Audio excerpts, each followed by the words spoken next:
দর্শক, এসবি টিভির গণস্বাস্থ্য হোমিও নিবেদিত নাগরিক নিরাপত্তা এবং আগামী নির্বাচন গুরুত্ব শীর্ষক আলোচনায় আমি বিএম এরশাদ আপনাদের সঙ্গে আছি।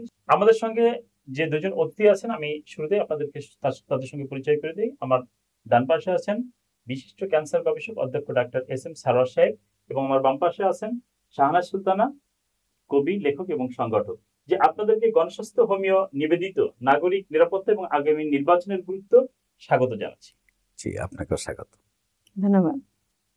যে ডাক্তার এস এম সারোয়ার সাহেব, শুরুতে আপনার কাছে আসবো। আমরা জানি আগামী 7ই ফেব্রুয়ারি মহান জাতীয় নির্বাচন এবং জাতির একটা স্বপ্নের আকাঙ্ক্ষার দিনক্ষণ। তো আমরা ইতিমধ্যে জানতে পারছি যে আপনি হবিগঞ্জ 3 এবং ঢাকার 8 গুরুত্বপূর্ণ দুটি জায়গাতে আগামী জাতীয় সংসদে নির্বাচন করতে যাচ্ছেন। তো এই নির্বাচনে আমরা দেখতে পাচ্ছি যে জনমানুষের হৃদয়ের একটা উৎকণ্ঠা, উদ্বেগ যে আগামী নির্বাচনকে আদতেও সুষ্ঠু হবে কিনা, পাশাপাশি নাগরিকের নিরাপত্তা নিয়েও মানুষ দ্বিধাদ্বন্দ্বিত। তো সেক্ষেত্রে আপনারা যারা নির্বাচনে প্রতিদ্বন্দ্বিতা করছেন, আপনারা কি আগে নাগরিকের নিরাপত্তাকে বেশি গুরুত্ব দিচ্ছেন না নির্বাচনকে বেশি গুরুত্ব দিচ্ছেন? ধন্যবাদ। আপনি অত্যন্ত গুরুত্বপূর্ণ একটি বিষয় আপনি প্রশ্ন করেছেন, যেটা সময়ের যুগোপযোগী প্রশ্ন, অত্যন্ত গুরুত্বপূর্ণ প্রশ্ন। আমি বিশেষ করে আপনাকে ধন্যবাদ জানাই, বিশেষ করে আমার সাথে আরেকজন বিশিষ্ট রাজনীতিবিদ, যার সাথে আমি আজকে বসে নিজেকেও ধন্য মনে করছি, যিনি একাধিক সংগঠনের দায়িত্বে রয়েছেন।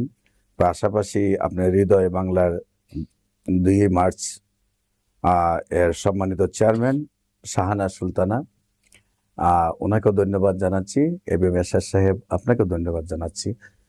এবং আজকের টেলিভিশন আমাকে আমন্ত্রণ জানানোর জন্য বিশেষ করে এসবি টেলিভিশনকে আমি ধন্যবাদ জানাচ্ছি।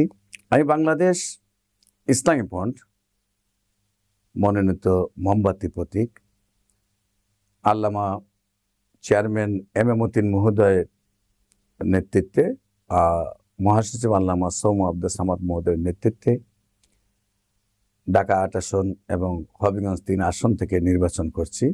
আপনারা তো একটা বৃহত্তর সুন্নি জোটও করছেন যতটা। জি, আমি cancer specialist doctor S M Sarwar সেই সংগঠনের বাংলাদেশ ইসলামী যুব সেনা কেন্দ্রীয় কমিটির সভাপতির দায়িত্বে রয়েছি। তো আমি আমার সামান্য ক্ষুদ্র জ্ঞান থেকে সামান্য মানুষ হিসেবে আমি বলবো যে প্রথমেই আমি জনগণের নিরাপত্তা চাই, জনগণের ভোটের অধিকারের নিরাপত্তা চাই, তারপরে নির্বাচন চাই। এবং সেই ব্যাপারে আমি বলেছিলাম যে সারা বাংলাদেশে নির্বাচন দিতে গিয়ে আমরা দেশ স্বাধীন হওয়ার পর হতে এই পর্যন্ত একটি নির্বাচন আমরা সুষ্ঠুভাবে করতে পারিনি, জনগণের জানমালেরও নিরাপত্তা দিতে পারি নাই, পাশাপাশি সুষ্ঠু অবাধ সুষ্ঠু নিরপেক্ষ নির্বাচনও হয় নাই। তো আমাদের মাননীয় chairman Allama M A Matin মহোদয়ের যে একটা বক্তব্য, উনি প্রথম থেকে বলছেন অবাধ সুষ্ঠু নিরপেক্ষ একটি নির্বাচন বাংলাদেশ গ্রহণ করলেই বাংলাদেশ একটা সুন্দর পরিবেশে চলে আসবে। আমি ভোটের নিরাপত্তা চাই, অবাধ সুষ্ঠু নিরপেক্ষ নির্বাচন চাই, মানুষের জানমালের নিরাপত্তা চাই। সেই জন্য আমি প্রস্তাব রেখেছিলাম, বিভিন্ন প্রোগ্রামে আপনারা দেখেছেন, বিভিন্ন টক শোতে দেখেছেন। আমার দাবি হলো যে একটি বিভাগে যদি আমরা নির্বাচন দিই, আমরা সারা বাংলাদেশের নির্বাচনটা যদি 8 দিনে করি, তাহলে আমরা প্রশাসনিক ক্ষমতা এবং রাজনৈতিক নেতৃত্বের ক্ষমতা যখন আমরা একটা বিভাগে আমরা করব, তখন আমাদের সুষ্ঠু নিরপেক্ষ একটি নির্বাচন করা সম্ভব। আমরা অবাধ সুষ্ঠু নিরপেক্ষ নির্বাচন করার জন্য আমাদের যে প্রশাসনিক ফোর্স, দলীয় যে প্রস্তাবনা যে বিভিন্ন বিভাগীয় 8 বিভাগে 8 দিনের নির্বাচন, এটা আমার দলীয় নয়, এটা আমার সিদ্ধান্ত, আপনার আমার ব্যক্তিগত সিদ্ধান্ত। আমার দলীয় বলা যায় বলতে আমাদের ইসলামী সমন্বয় পরিষদের এটা সিদ্ধান্ত যে আমরা 8টা বিভাগে বিভক্ত করে যদি আমরা নির্বাচনটা করি, তাহলে অবাধ সুষ্ঠু নিরপেক্ষ নির্বাচন করা সম্ভব। আপনি নিরাপত্তার কারণে এটা ভাবছেন যে যেহেতু মানুষের ভিতরে একটা উদ্বেগ উৎকণ্ঠা যে আদেও জনগণের নিরাপত্তা নির্বাচনের কেন্দ্রিক হবে কিনা এবং জনগণ নির্বাচন কেন্দ্রে যথাযথভাবে যেতে পারবে। সারা বাংলাদেশে যখন একদিনে নির্বাচন হয়, সারা বাংলাদেশে যখন প্রশাসন পাড়া দিতে হয়, তখন প্রশাসন একবার অসহায় হয়ে যায়। পাশাপাশি 2-একটা ক্ষমতাশালী দলকে জিম্মি করে ফেলে তাদেরকে, প্রশাসনকে। আর যখন আপনার একটা বিভাগ নিয়ে হবে, তখন সব প্রশাসন যখন এক জায়গায় থাকবে, কোনো দলেও জিম্মি করতে পারবে না বা প্রশাসনও অসহায় নিজেকে মনে করবে না। এবং অবাধ সুষ্ঠু নিরপেক্ষ নির্বাচন যদি হয়, তাহলে মানুষও স্বাধীন চিন্তায় ভোট দেওয়ার জন্য যেতে পারবে। যে ডাক্তার এস এম সারোয়ার সাহেব, আমরা আপনার কাছে আবারও ফিরে আসবো। আমার বাম পাশে আছেন ডাক্তার শাহানা সুলতানা। যেমনটি আমি বলছিলাম, আপনার পাশেই যে গেস্ট আছেন ডাক্তার এস এম সারোয়ার সাহেবকে, একই প্রশ্ন আমি আপনাকেও করব যে আগে মানুষের জানমালের নিরাপত্তা নাকি নির্বাচন, আপনি কোনটাকে গুরুত্ব দিবেন? ধন্যবাদ। আমি শাহানা সুলতানা। আমি হৃদয় পতাকা 2 মার্চের প্রেসিডেন্ট এবং জাতীয় সমাজতান্ত্রিক দল জেএসডির থেকে নির্বাচিত ঢাকা 7 আসনের মনোনীত এমপি প্রার্থী। তো বিষয়টা হলো, নিরাপত্তা তো সবার আগে। নিরাপদ যদি আমি মনে না করব তাহলে আমি ঘর থেকেই তো বের হব না। নিরাপত্তার কোনো বিকল্প নেই। তারপরেও আমরা 5ই আগস্টের পরে বিভিন্ন সময়ে যে ঘটনাগুলো দেখেছি, আপনি হয়তো আমরা ফেসবুকেই দেখতে পাই যে আমার এলাকায় পুরান ঢাকায় মানে কি বলবো, পৈশাচিক একটা ঘটনা ঘটেছে। আপনারা সবাই অবগত। সেটা হচ্ছে একটা ছেলেকে, সে কি ভালো মন্দ সেদিকে আমরা না যাই, হ্যাঁ ধরে নিলাম সে খারাপ, মেরে ফেলার পরেও তাকে পাথর নিক্ষেপে আপনারা দেখেছেন সবাই। তা পাথর নিক্ষেপ করে করে মানে তার লাশের উপরে নেচেছেও। হ্যাঁ, এটা কোন মধ্যযুগীয় আমরা অবস্থানে আছি? এবং আরো যদি বলি তাহলে কি বলবো, যে রোজায় আমাদের একটা বিরাট একটা খারাপ একটা সময় গেল যে আসিয়াকে নিয়ে, যে এটা ইতিহাসে অনেক হয়েছে, অনেক সময় হয়েছে, কিন্তু এই যে আমরা এখন যে ঘটনাগুলো সম্মুখীন হচ্ছি, এটা কেন হচ্ছে তার ব্যাখ্যা আপনি আমি হয়তো দিতে পারবো না, কিন্তু এটা নিশ্চয়ই অন্তর্নিহিত এটার কোনো উদ্দেশ্য আছে। আপনি তো জুলাই বিপ্লবের সৈনিক আমি যতদূর জানি। তখন তো সেটা একটা ফ্যাসিস্ট সরকার, এবং সেই সরকারের সময় আমরা জানি যে মানুষের উপর জুলুম নির্যাতন অনেক কিছু হয়েছে। এখন অন্তর্বর্তী সরকার এবং আপনাদের একটা বিপ্লবিক পরিবর্তনের পরে কেন এইভাবে পাথর নিক্ষেপ করে মানুষকে মারা হলো? কেন আসিয়ার মতো এই নাবালক শিশুকে ধর্ষণ করা হলো? এটা কার ব্যর্থতা? এখন কাকে দায়ী করবেন? যখন যে সরকার থাকেন তার সময়কালে যা হয়, এটা অতীতেও হয়েছে, ব্যর্থতা কিন্তু তার। সম্পূর্ণ দায়িত্ব আমি বলবো মানে যিনি বর্তমান আছেন, যার সময়, হ্যাঁ বিগত সময়েও যে যিনি যাদের সময়ে যে কোনো ঘটনা ঘটে, কিন্তু আমরা তাকে এটার দায়িত্ব দিই। তাহলে কি আপনি স্বীকার করতে চান যে আমরা যে বাস্তবতার মুখোমুখি, একটা নতুন বাংলাদেশ বিনির্মাণের স্বপ্ন নিয়ে আমরা যে 24শে জুলাই বা 5ই আগস্টের যে পরিবর্তন আসছে, সেই পরিবর্তন আমাদের আসলে কাঙ্ক্ষিত লক্ষ্য অর্জন হয়নি? কাঙ্ক্ষিত লক্ষ্য অর্জন এখনো হয়নি। আপনি স্বীকার করেন? এখনো হয়নি, এটা স্বীকার আমি কেন, আপনিও করবেন, আমরা সবাই করছি।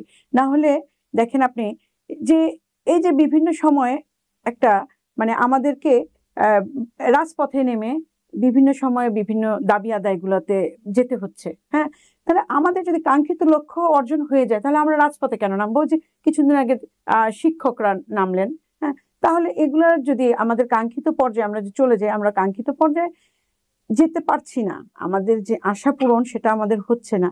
আমি সেজন্য বলবো, অবশ্যই প্রথমে যদি নিরাপত্তাটা আমরা বাস্তবায়ন করতে পারি, তখন আমরা ভোটারদেরকে মানে ভোটমুখী করতে পারবো, যেটা বিগত সময়ে কিন্তু আমরা দেখেছি ভোট দিতে মানে ভোট তুলনামূলকভাবে কম আসছে।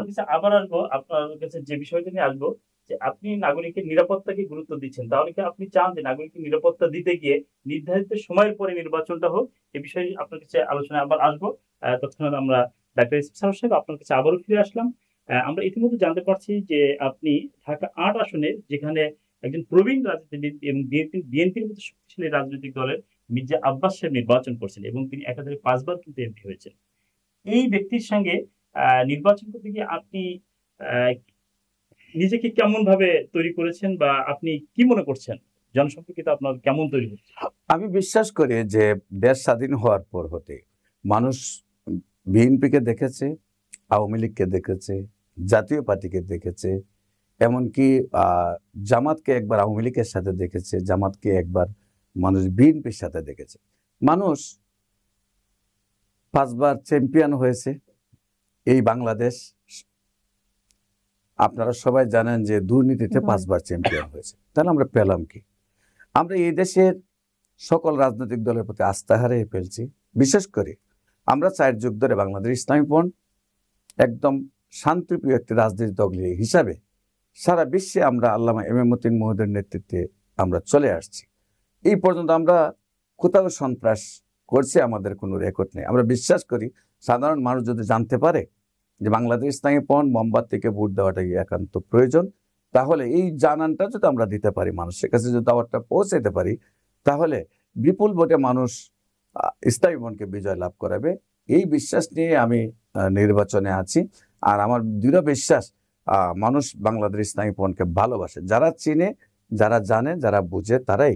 আর সবাইকে আমরা জানান দেওয়ার জন্যই মূলত নির্বাচনে এসেছে। এবং আমি বিশ্বাস করি যে এবার বিশেষ করে আওয়ামী লীগ তার নেত্রীকে ফাঁসি দেওয়ার কারণে, এরপরে আপনার জাহিলিয়াতের যুগে যে জিনিসটা ঘটে নাই, পৃথিবীর ইতিহাসে যে জিনিসটা ঘটে নাই, কবর থেকে মানুষকে তুলে মরা মানুষকে মানুষ পুড়িয়ে ফেলে, এর ইতিহাস পৃথিবীতে নাই। প্রায় 150 ঊর্ধ্বে মাজার ভেঙেছে, এর ইতিহাসও পৃথিবীতে নাই। এই ইতিহাসগুলি প্রমাণ করে যে এদের চরিত্র সম্পর্কে বাংলাদেশের মানুষ সবাই জানে। এখন মানুষের কাছে ভালো দল হিসাবে বাংলাদেশ ইসলামী ফ্রন্ট, মোমবাতি প্রতীক আল্লামা এম.এ. মতিন। তাই আমি দল থেকে নির্বাচন করছি। আমি বিশ্বাস করি আল্লাহর অশেষ রহমত হলে আমি বিপুল ভোটে বিজয় লাভ করব। আগেও নির্বাচন করেছেন এবং আমরা যতটুকু জানি আপনি কিন্তু আসল ফল অর্জন করতে পারেননি। আর আমরা আরেকটা বিষয় জানি যে জাতীয় নির্বাচন সহ যে কোনো নির্বাচনই একটা অর্থের ছড়াছড়ি এবং ব্যাপক টাকা লাগে। তো আপনি যে 2 জায়গা থেকে নির্বাচন করছেন, তো এবং একজন বললাম যে একজন হেভিওয়েট নেতার সাথে আপনি মির্জা আব্বাসের মতো একজন হেভিওয়েট নেতার সাথে আপনি নির্বাচন করছেন, তো সেখানে কি আপনি কতটা স্বাচ্ছন্দ্য বোধ করবেন? আমি যে 2 জায়গায় নির্বাচন, 2 জায়গায় কেন্দ্রীয় কমিটির বিএনপির কেন্দ্রীয় কমিটির বাগা লিডার বলতে পারেন, মির্জা আব্বাসী বলেন আর জি কে গোসি বলেন। কিন্তু আমি বলবো যে জনগণের উপরে কেউ নাই, আর আমরা আল্লাহ ছাড়া আর কেউকে ভয় পাই না। সত্য ন্যায় একটি প্রতিষ্ঠার জন্য মূলত নির্বাচনে আসার আমি বিশ্বাস করি যে যদি ভোট হয়, গত যে নির্বাচনগুলোতে ভোট হয় নাই, তাই আমি পাস করে নাই। যদি ভোট হয় আল্লাহর অশেষ রহমতে আমি বিপুল ভোটে বিজয় লাভ করব। আপনি বলতেছেন যে সাধারণ জনগণ 17 বছর ভোট দিতে পারেনি, ওরা ভোট দেওয়ার জন্য উদ্গ্রীব হয়ে আছে।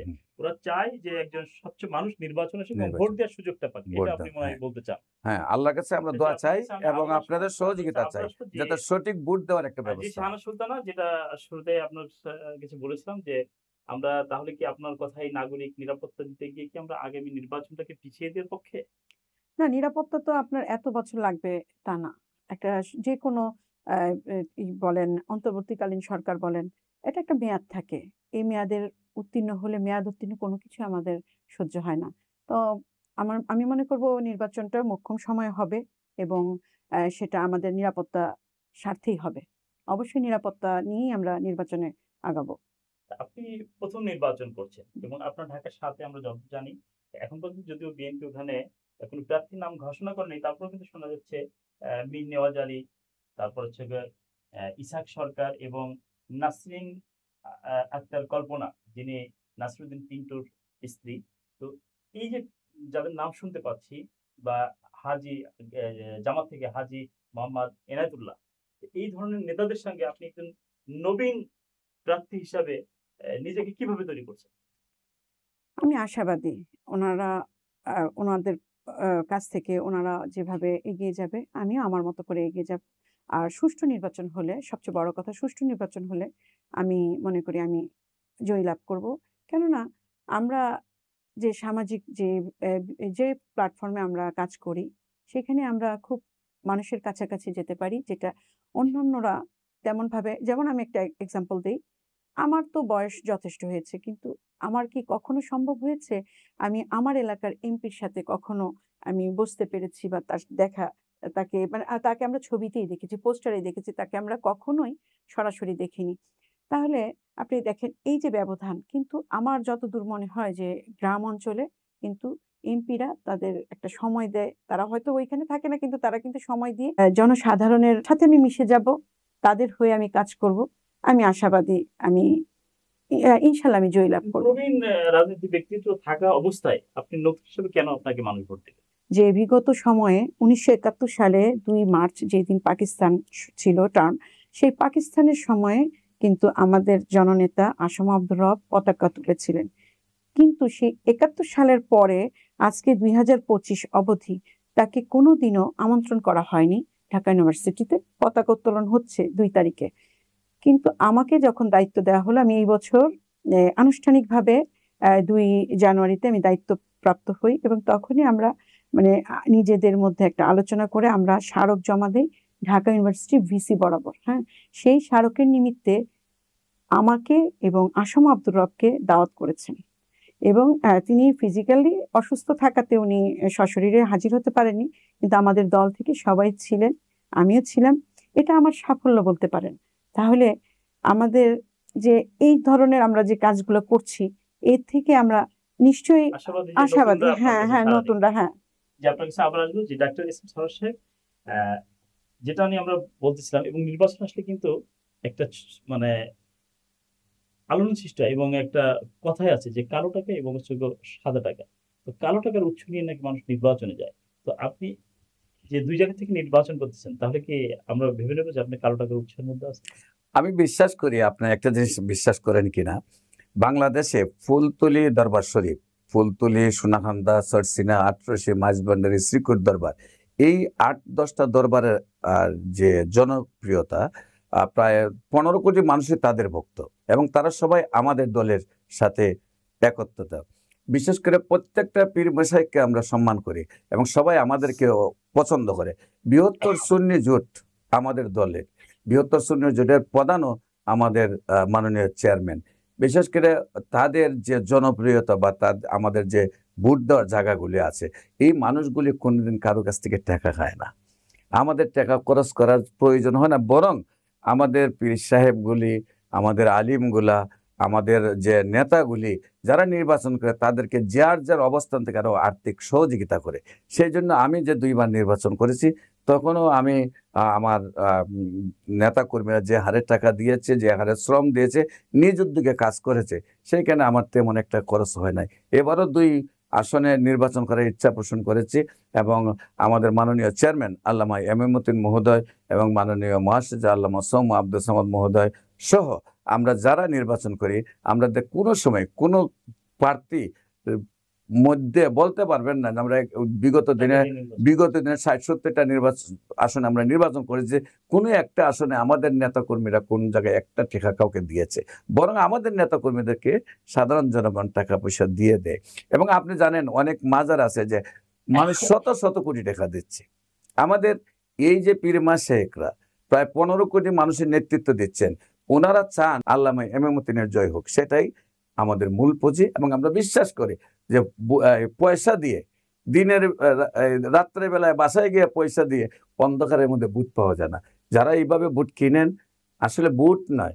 শেখ হাসিনা মনে করছিলেন যে দানের শীষ যেহেতু আছে, মানুষ হয়তো বিপুল ভোটে দানরে বিজয় করতে পারে, সেই জন্য উনি ভোট দেন নাই, ভোটের অবস্থান রাখেন নাই। আবার বিএনপিও যখন আগে ক্ষমতায় ছিল, তখন তারাও দেখছে যে শেখ হাসিনা নিয়ে আবার নৌকা মার্কা বুট দেশে, এরা বুট সব নিয়ে নেয়, সেজন্য তাদেরকেও অংশগ্রহণ করতে দেয় নাই। এই যে প্রতিযোগিতার থেকে যদি বাইরে আসতে পারি, আমরা যদি জনগণের সুষ্ঠু ভোট দেওয়ার অধিকার দিতে পারি, নিরপেক্ষ ভোট দেওয়ার স্বাধীনতা দিতে পারি, আমি বিশ্বাস করি বাংলাদেশের মধ্যে আমাদের চেয়ে বড় দল কেউ নাই। যে আপনার কাছে আবার আসবো, ধন্যবাদ আপনাকে। যে শাহনাজ সুলতানা, আপনি নিজেকে একজন 24শে জুলাই সৈনিক বলে থাকেন। তো আমরা দেখতে পাচ্ছি যে ঢাকা 8-এর মতো একটা গুরুত্বপূর্ণ জায়গা, এনসিপি একজন এই যে রিক্সা চালককে জাতীয় সংসদ নির্বাচনের মতো একটা গুরুত্বপূর্ণ হ্যাঁ হ্যাঁ, জাতীয় সংসদ নির্বাচনটা সেটা খুব চারটেখানি কথা না, এটাকে আমরা দেশটাকে রিপ্রেজেন্ট করবো। হ্যাঁ, ধন্যবাদ। আমরা অনুষ্ঠানের প্রায় শেষ পর্যায়ে আপনার কাছে আবার আসবো। ঠিক একই রকম প্রশ্ন ডাক্তার এস এম সারোয়ার সাহেব, এবং আপনার আসনে ঢাকা 8-এর মতো গুরুত্বপূর্ণ জায়গা, আপনি সহ মির্জা আব্বাসের মতো একজন হেভিয়েট নেতার সাথে যে এনসিপি যে প্রার্থী ঘোষণা করছে একজন রিক্সা চালক, এটাকে আপনি কিভাবে মূল্যায়িত করবেন? এটা হাস্যকর কি মনে হয় কিনা? আপা অনেক বড় একজন রাজনীতিকবিদ, বিশেষ করে আমি প্রথমেই বলছি যে আপার সাথে বসতে পারে আমি নিজেকে ধন্য মনে করছি। আপাকে আমি আপার যুক্তিটা স্যালুট জানাই, কিন্তু আমার যে যুক্তিটা হলো যে পৃথিবীর যত মহাপুরুষ হয়েছে, আপনি যদি দেখেন যে কার্ল মার্কস কোথায় থেকে এসেছে, আপনি যদি দেখেন আব্রাহিম লিঙ্কন কোথায় থেকে এসেছে, আপনি যদি দেখেন যে এইভাবে এই মোদি কোথায় থেকে এসেছে, এরপর হইলো আপনার মালয়েশিয়ার প্রেসিডেন্ট মাহাথির মোহাম্মদ কোথায় থেকে এসেছে। যে একজন চাওয়ালা রিক্সাওয়ালা এটা বিষয় নয়, তার যদি জ্ঞান গরিমা গুরুত্ব থাকে তার দলে, সে যদি সেই বিচক্ষণ ব্যক্তি হইতে পারে, তাহলে রিস্কাওয়ালা নির্বাচিত হইতে পারে। এটার জন্য আমি সাবজেক্ট মনে করি না। জ্ঞান একটা বিষয়, রিস্কা চালানো আর একটা বিষয়। তার অভাবের কারণে সে হয়তো রিস্কা চালায়, কিন্তু জ্ঞানের দিকে সে আমারও বড় হতে পারে। আমি মনে করি মানুষ যাচাই বাছাই করে একজন জ্ঞানী মানুষকে আনুক। সেটা যদি সাধারণ মানুষ আমাকে জ্ঞানী মনে করে আমাকে দিবে, মির্জা আব্বাসকে জ্ঞানী মনে করলে মির্জা আব্বাসকে দেবে, রিস্কাওয়ালাকে যদি জ্ঞানী মনে হয় তাকে দিবে। একজন জ্ঞানী মানুষকে যাচাই বাছাই করে, আমি ওনার সম্পর্কে আমি তো মন্তব্য করতে না, যাতে ওনার সাথে এখন উপরে প্লাটে নিচে প্লাটে কে তাকে চিনে না, ওই লোকটা জ্ঞানী না মূর্খ না অশিক্ষিত না পাগল আমি জানি না। সম্রাট আকবর, সম্রাট আকবর কিন্তু টিপসই ছিলেন। আপনি জানেন আমরা বিভিন্ন দেশে দেখেছি যে, আমরা কারোর নাম বলতেছি না, সম্রাট আকবর ছিলেন এশিয়া উপমহাদেশের সবচেয়ে বড় শাসক, সেই জন্য ওনার নামটা বলেছি। আর আপনারা এরকম আরো অনেক বড় বড় শাসকের নাম জানেন যিনি লেখাপড়াই করেন নাই। কিন্তু আমরা তো বাংলাদেশে এটাও দেখেছি বিগত সরকারের সময় সংসদ সদস্য যারা মানে সংসদের বিভিন্ন ধারাগুলো পড়তে গিয়ে আমরা কিভাবে তারা পড়ছে আমরা দেখেছি, এবং সেটা তারা নির্বাচিত হয়ে আসছে। এটা কিন্তু জাতির কাছে হাস্যকর হয়ে গেছে। এবং আমরা এটাও জানি যে একজন সংসদ সদস্য নির্বাচিত হলে তার সাংবিধানিক সম্পর্কে তার জ্ঞান থাকতে হবে ন্যূনতম। তো একজন সংসদ সদস্য জাতীয় সংসদে বসবে, তার যদি সংসদের জ্ঞান না থাকে, সে যদি সংসদ পড়তে না পারে, সংবিধানের কি লিপিবদ্ধ আছে সেটা যদি পড়তে না জানে, তাহলে সে জাতিকে কি উপহার দিবে? আমি তাহলে আপনার সম্রাট আকবরের কথা বলেন, সম্রাট আকবর তো লেখাপড়া জানতেনই না, টিপসই দিতেন। তখন তো লেখাপড়াটা ছিল না, সম্রাট আকবরের তার বিশ্বাস্ত লোক ছিল, তারা তাকে সেই জ্ঞানটা দিত। এবং সে ওই সম্রাট আকবর কিন্তু খালি শাসক না, সে কিন্তু ধর্মে এলাহি নামে, এটা ধর্মে সে দিনে এলাহি নামে সে একটা ধর্মে সে কি ধারক বাহক হয়ে চাইতেছিল, যে রাসূলের পর আরেকজন সে রাসূল হয়ে যেত, আরেকটা ধর্ম সে নিয়ে আসছিল। কত বড় সে চিন্তা করছে। না, তাকে সম্রাট আকবরকে আমরা সিলেক্ট করি না, কিন্তু এশিয়া উপমহাদেশের সবচেয়ে বড় শাসক যে ছিলেন এটা তো মেনে নিতে হবে।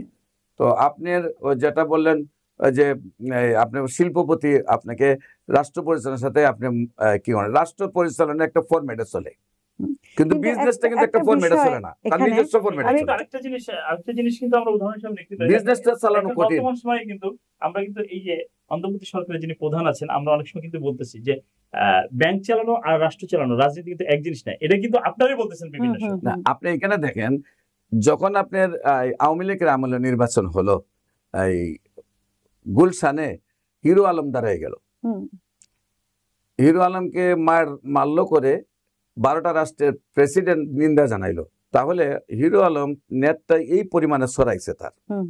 অন্যদিকে দেখেন তারা সব জায়গায় ভোট চুরি করতে পারছে, আর হিরো আলম বেশি ভোট পাইছে কইরে কিন্তু তারে মাইরা বার করা হয়েছে। আর ক্যান্টনমেন্টে এরা চুরি করতে পারে নাই বললেই, ক্যান্টনমেন্টে 4000 ভোট পাইছে হলো হিরো আলম, আর 1000 পাইছে অন্যরা। তো সেইখানে হিরো আলমের মতো লোককে মানুষ যদি ভোট দিতে চায়, মানুষ আসলে অতিষ্ঠ হয়ে গেছে এই দেশের রাজনৈতিক বৃদ্ধির প্রতি অতিষ্ঠিত হইয়া। এখন মানুষ একদম অসহায় মানুষের কাছে মানে যেতে চায়। কিন্তু আমি যেটা বলবো যে এনসিপি যদি মনে করে যে অমুক রাঘব বোয়াল সব রাঘব বোয়াল বাদ দিয়ে আমি একটা মানুষ নিয়ে আসছি, সেটাই আমার লেভেল, এটা তার দলের ব্যাপার, আমি সেখানে মন্তব্য করতে চাই না। তবে আমি চাই অবশ্যই আপনাদের সাথে এই বিষয়ে আমি একমত যে যারা রাজনীতিবিদ তাদেরকে নির্বাচনে নিয়ে আসা উচিত। কিন্তু ত্রয়োদশ নির্বাচনটা এখন আমরা যে মানে দেশের ক্রান্তি লগ্নে, দেশের যে অবস্থা, আমরা কিন্তু সবাই বিভিন্ন স্ব অবস্থান থেকে আমরা কিন্তু একটু ভীতই। তো এই সময় কতটুকু গ্রহণযোগ্য আপনি মনে করছেন এই সময়? আপু তো আসলে অনেক বিজ্ঞ রাজনীতিবিদ, আপুরে আসলে আমি কি বলবো যে এই বিষয়ে আমরা এখনো সন্দেহহীন যে আসলে সুষ্ঠু নির্বাচন হবে কিনা।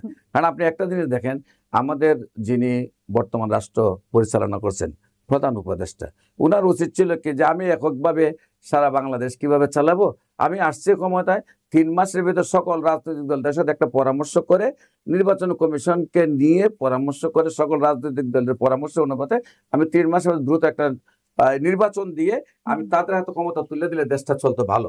কিন্তু উনি আজকে দীর্ঘ 1.5 বছর ধরে ক্ষমতায় বসে থেকে দেশটার একেবারে একদম মানে কি বলা যায়, একদম দানের চুষা বেনে ফেলেছেন, ডাস্টবিনে নিয়ে আসছেন দেশটাকে। উনি তারপরে ক্ষমতায় ছাড়ার ইচ্ছা হচ্ছে না। এই যে অবস্থার মধ্যে উনি আবার ঘুম থেকে উঠতেই এনসিবি অথবা জামাত অথবা বিএনপিকে সকালবেলা একটা তেল দেন, দুপুরবেলা দেখা যায় আরেকটা বলেন, রাত্রেবেলা দেখা যায় আরেকটা বলেন। মানে উনি যেহেতু উনি কোনো একটা বড় দল নাই, উনি কিন্তু তাদের নিয়ে ভীত আছেন। কারণ এখন এই তিন দলে পারেন নাই, তিন দলের মধ্যে মারামারি, তিন দলের প্রভাব সৃষ্টি করতেছে, উনি তিন দলের নিয়ে ব্যস্ত। আরো যে বাংলাদেশে প্রত্যেকটা রাজনৈতিক দলের চেয়ারম্যান এবং মহাসচিব একটা রাষ্ট্র পরিচালনার অভিজ্ঞতা রাখেন, ওনাদেরকে কিন্তু উনি দেখছেন না বা ওনাদের সাথে বসছেনও না। বা আমি তো ইসলামী ফ্রন্টের আমার রেজিস্ট্রেশন, আমার দল হইলো বিএনপি আওয়ামী লীগের সাথে রেজিস্ট্রেশন পেয়েছে এবং বিএনপি আওয়ামী লীগের সাথে আমরা রেজিস্ট্রেশন করেছি। আমার দলের যে মোমবাতি প্রতীক আছে, আমাদের দলের কিছু নেতা আছে, আমি দলের অঙ্গ সংগঠনের প্রেসিডেন্ট হিসেবে, যুব সেনার সভাপতি হিসেবে আমি কোনোদিন সেই দাওয়াত আমাদের মাননীয় প্রধান উপদেষ্টা কাছে পাইনি। তো আমি এখনো বিশ্বাস করি যে সুষ্ঠু নির্বাচনটা বর্তমান যে মেকানিজম এতে আসবে না। আমি বিশ্বাস করি যদি বিভাগীয়ভাবে নির্বাচন করা হয় তো প্রশাসনিক সমস্ত, কারণ আমাদের দেশে এত প্রশাসন নেই। 100 ছেলে আসবে, 2 জন পুলিশ কি করবে? কিন্তু 100 ছেলে আসবে, সেখানে 20 জন পুলিশ হইলে 100 ছেলেকে নিয়ন্ত্রণ করা সম্ভব। তাহলে আমরা যদি বিভাগীয়ভাবে আমরা নির্বাচনটা করি তাহলে অবাধ, সুষ্ঠু, নিরপেক্ষ একটা নির্বাচন দেওয়া সম্ভব। কিন্তু সেই দিকে তো সরকার দৃষ্টিপাত নেই। আমি বারবার কথা বলছি, সেই কথা ওনাদের কর্ণপাত হচ্ছে না। তা আমি মনে করি এখনো আমি সন্দেহীন যে অবাধ, সুষ্ঠু, নিরপেক্ষ নির্বাচন হবে। আর অবাধ, সুষ্ঠু, নিরপেক্ষ নির্বাচন হলে এদেশে বিএনপি, আওয়ামী লীগ, জাতীয় পার্টির জাসদকে মানুষ ভুলে যাবে।